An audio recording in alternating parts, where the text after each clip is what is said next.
You know that feeling when your English is like grammatically perfect, but it just sounds a little off, a bit too proper?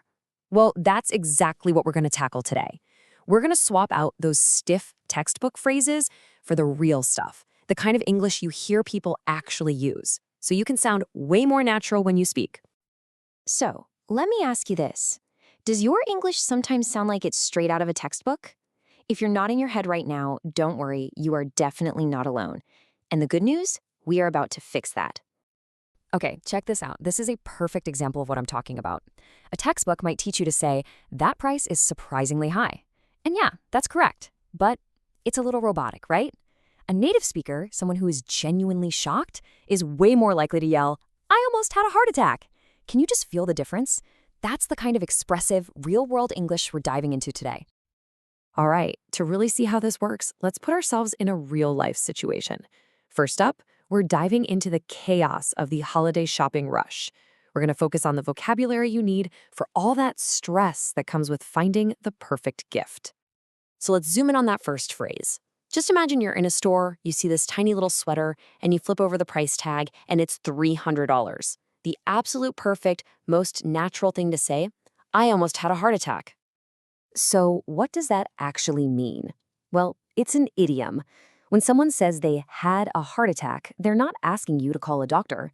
They're just being dramatic to show that they are extremely shocked or surprised. It's a total exaggeration, and it's all about adding that emotional punch. Now let's talk about the actual gift giving.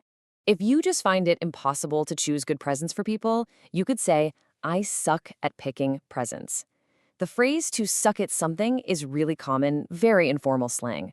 It just means you're really, really bad at it. It's direct, and trust me, it's what you'll hear people say all the time. And of course, the one thing you never want to do is give a gift that's tacky. This is such a useful word. Tacky describes something that just looks cheap, is in poor taste, or is really low quality. You know those plastic singing fish you hang on the wall? Yeah, that's the definition of tacky. So what do you do when you're totally stuck? You're worried about buying something tacky. What's the solution? Well, a gift certificate is usually a pretty safe bet. It's just a prepaid card for a store that lets the other person pick out whatever they want. Easy peasy, problem solved. Okay, so the holiday shopping madness is over, the year is wrapping up, and that leads us right into our next section, a new year, new goals. Let's look at the kind of language people use when they're making and, hopefully keeping their New Year's resolutions. One of the biggest reasons people don't stick to their resolutions is that life just gets too busy. If that sounds like you could say you're always on the go. It's a great little idiom that perfectly describes being constantly busy, just running from one thing to the next.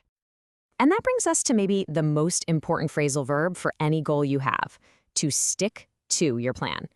It just means to keep going with your decision and not give up. It doesn't matter if your resolution is about going to the gym or saving money, you've got to find a way to stick to it. Now, speaking of saving money, if that's your resolution, you're going to hear these two words a lot, goods and services. It's simple, really. Goods are the physical things you can buy, like a new book. Services are the actions or work you pay for, like getting a haircut. Knowing the difference here is actually key to figuring out where all your money is going. Okay, let's switch gears from those big, ambitious goals to the small, everyday tasks. For our third part, we're going to talk about conquering everyday errands, and we'll use a simple trip to the dry cleaners to show how this natural English pops up even in the most normal situations. So let's imagine the sad story of a nice, clean shirt. First, disaster strikes. You accidentally spill some coffee on it. That action of the liquid falling out of the cup, that's the spill.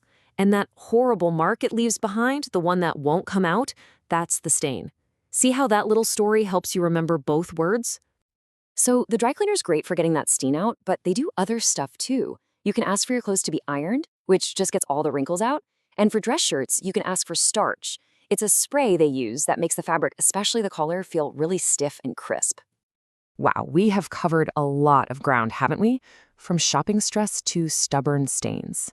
So now it's time to gather everything up and build your English toolkit with a super fast recap of all the key phrases from today. All right, let's lock these in. When you're shocked by a price, you have a heart attack. When you're terrible at choosing gifts, you suck at it. A cheap-looking gift is tacky. If you're always busy, you're on the go. When you don't give up on a plan, you stick to it. And finally, you spill a drink and it makes a stain. There you go, your new toolkit. And that pretty much wraps us up. So I'll leave you with this question. Which one of these new phrases are you going to try to use first? Because honestly, the best way to make them stick is to actually use them. So get out there and give one a try. Thanks for hanging out with me.